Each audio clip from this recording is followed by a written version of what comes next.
Okay, so we need to make these guys eat the mushrooms. Interesting, okay. Bomberman GB3. D. E, F, G, H, I, J, K, L, M, N, O, P. Don't let the name confuse you. You may think, quite sensibly, that this is the third Bomberman on the Game Boy, but not so. It's like the sixth. Like, let's just see if I can name them offhand, because I have played pretty much every handheld Bomberman game. You had Atomic Punk, Blaster Master Boy, which wasn't exactly Bomberman or Blaster Master, but it kind of was both. It was very, very strange. Wario Blast, featuring Bomberman. Bomberman GB, which, again, at this point is the fourth one on the GB, so I don't know what it's on about. The Bomberman Collection, which contained a few of the ones that preceded it, but it was kind of a lackluster collection, but I still love it. And then finally, you have Bomberman GB3. Now, the key takeaway here is that it came after the collection, because the fact is, the collection would have really been significantly better with this. This one is actually very, very ambitious for what it's trying to be. It feels like a Game Boy version of the Super Bomberman games. You know, like a full, proper console experience, except that it could fit in your pocket. It's also notably the last Game Boy Bomberman game, period. With the caveat that there were 2 Game Boy Color games that were Game Boy compatible, and I've never known how to actually properly classify those. But for the sake of it, Bomberman GB3 was also the last Game Boy Bomberman game. Or at the very least, the last exclusive Bomberman for the handheld, if you want to get, like, nitpicky about it. And it was a good way to leave the system. It was ridiculously ambitious and punches well above its weight class as a handheld game. Now, the story to Bomberman GB3 is, the evil bomber has shown up again and stolen some power-up capsules, so go fight him and recover the capsules.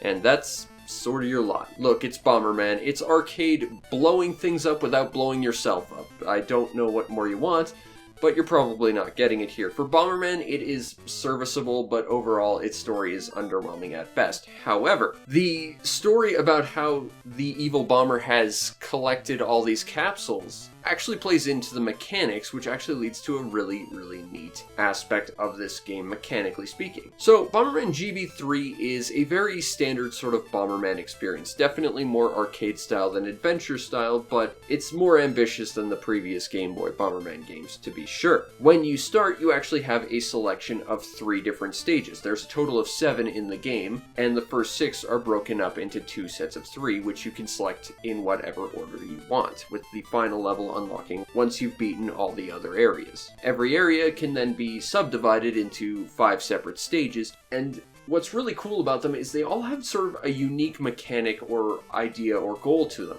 And while some are sort of overlapping, like how every area has a defeat bigger enemies sort of mission or a, collect stuff mission, they usually put an interesting mechanical spin on them, such as the bigger enemies are unique to each world, with one exception, but that monster is still different, so I'll still count it, and the rest are pretty much wholly unique to that world. So you've got a total of something like 35 levels in the game, and every one of them feels unique. You've of course got killing enemies and blowing up generators to prevent more enemies, but then you've got levels that are all about destroying things while actively trying to avoid a tide effect because you're underwater.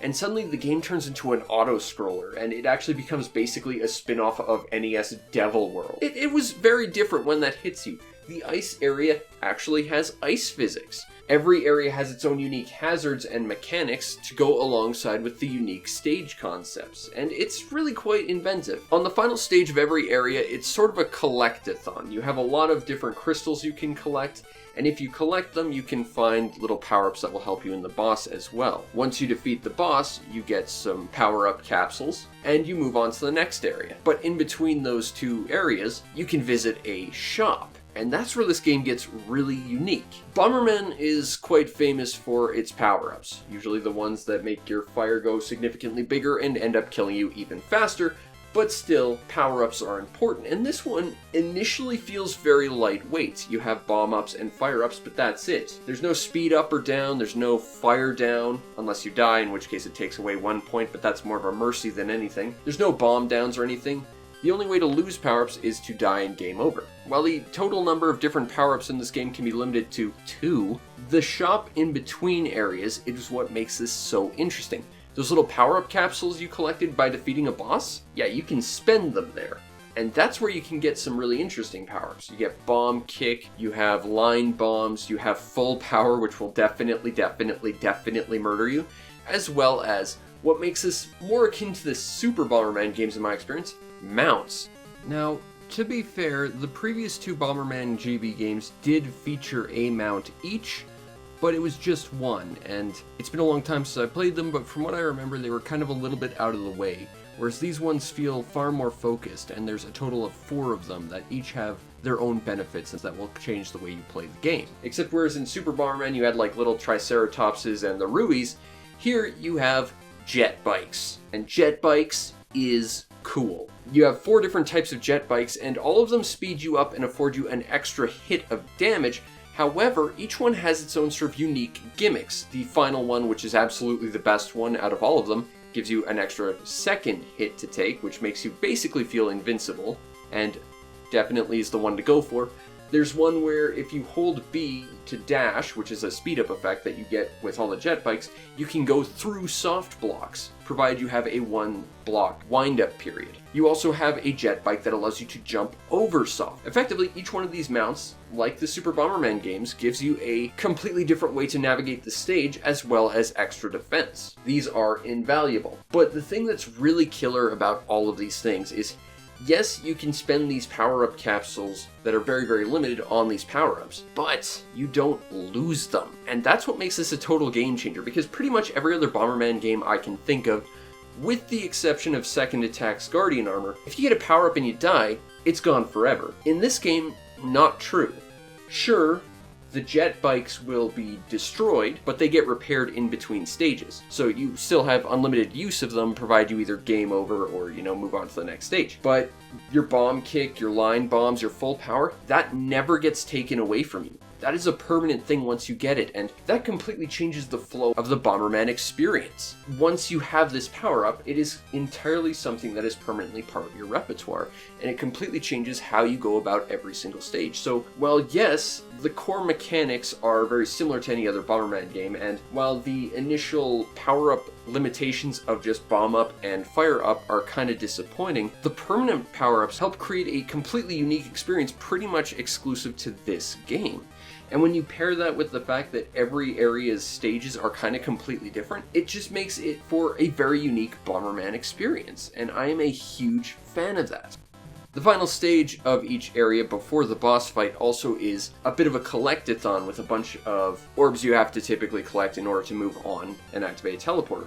But while you're here, there's a bunch of crystals you can collect, and depending on how many of those you collect, you'll unlock other pickups, which will usually either give you a life or give you an advantage in the next fight, either an extra hit of damage, or you'll get 3 power-ups before the boss fight. So you're always able to sort of contend against a boss, as opposed to, dying on a boss and suddenly you have no power-ups, and you just have to go with like 1 bomb, 1 fire. That would be an absolute nightmare. Whereas here, you always feel like you have a fighting chance. And that is very empowering. It feels very fair, and it never feels like you're completely without hope.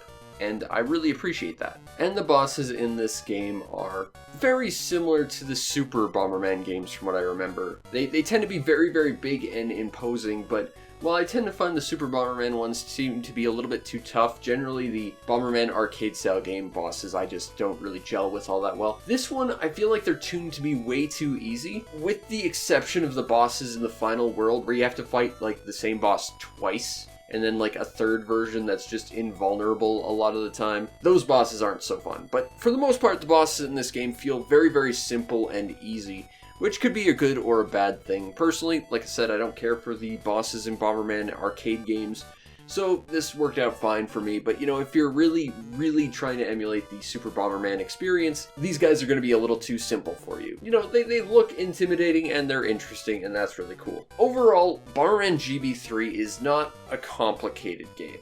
It is a Bomberman game on the Game Boy, of course, but I still think it hits well above its weight class in terms of gameplay. I feel like it is a game that's trying to do all sorts of things with many different types of levels and concepts and enemies, and for the most part it works. Aside from, again, having to fight the final boss like 3 times in the final chapter, that sucks. And a couple of like the really big enemies, some of them like take up a square and a half. It's awkward to try and aim attacks at them because you can't usually hit them.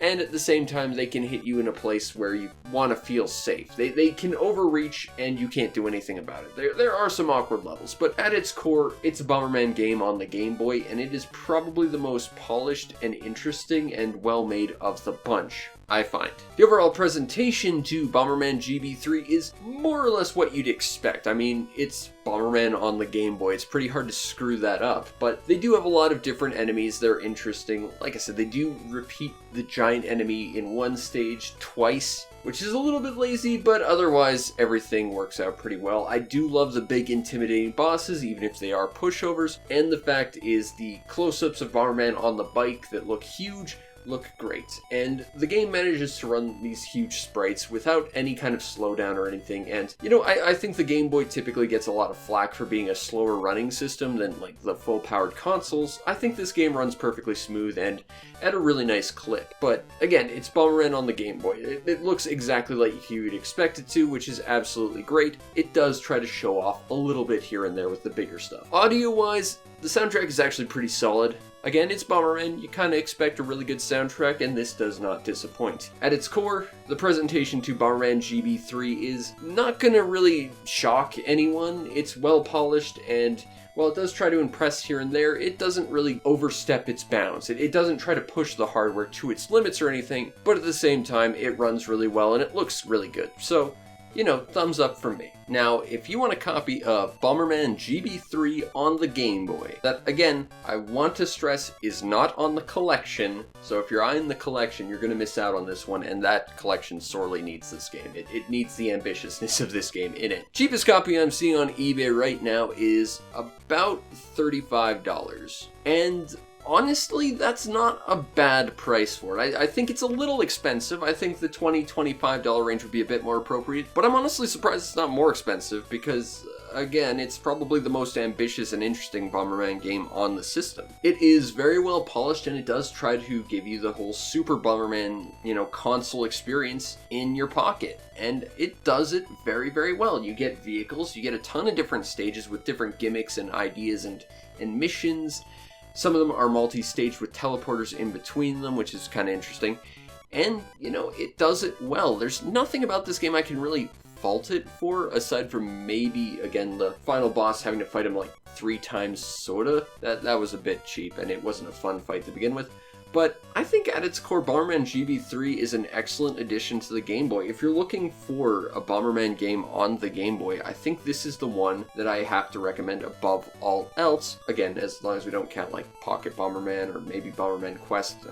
Maybe not Bomberman Quest, but you know, the Game Boy Color games that were also Game Boy compatible. If we don't count them, Bomberman GB3, hands down, best Bomberman game on the system because it was just so ambitious and did so much more. It was a genuinely great Bomberman experience, and it felt like they were trying to create the entirety of a Bomberman console experience in your hand. They accomplished this pretty remarkably. If you love Bomberman, hands down grab this game. If you want one Bomberman game on the original Game Boy, this game. Hands down. If you just want a Bomberman game on one of the Game Boy systems, it's a little harder to recommend because, you know, the Bomberman Max games exist and those are pretty great. Pocket Bomberman was really solid, and to be fair, it could be played on an original Game Boy. Then, of course, there was, you know, Bomberman Tournament, the Game Boy Advance version of Jetters, Bomberman Max 2 on the GBA. Those games were all very, very good as well. But I think if you're looking for an original Game Boy experience exclusively, it's hard to top Bomberman GB3. Because I just remember, like, oh crap. That's not a great pattern.